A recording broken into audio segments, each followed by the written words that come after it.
Paano kung napagod na tayo pero hindi natin pinaparamdam? Paano kung gusto mo nang sumuko pero ang tanging pinapakita mo lang ay ang paglaban?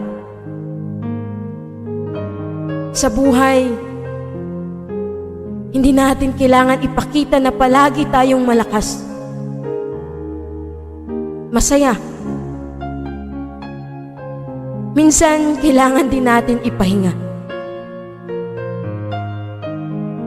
Ilabas ang bawat pagod at salita.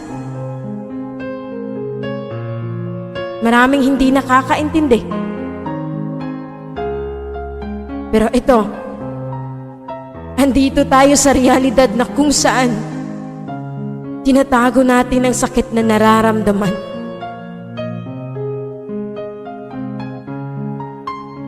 Kailan ba dapat tayo magpahinga?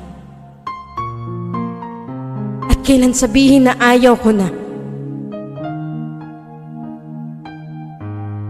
Kasi maraming pagkakataon na ang sarap bumalik sa umpisa. Na walang iba. Ang sarap mabuhay. Pero ang hirap mapagod. Sa mundong ito, hindi natin kailangan ipakita na masaya pa tayo. Kasi may mga oras na halos tayo ay sukong-suko na. May mga panahong ayaw mo na, pero pilit mong iniiwasan. Kasi ikaw lang ang mag-isa. Mag-isang dinadala ang sakit na dadarama. Alam mo yung pakiramdam na walang-wala ka na. Wala ka nang masabi.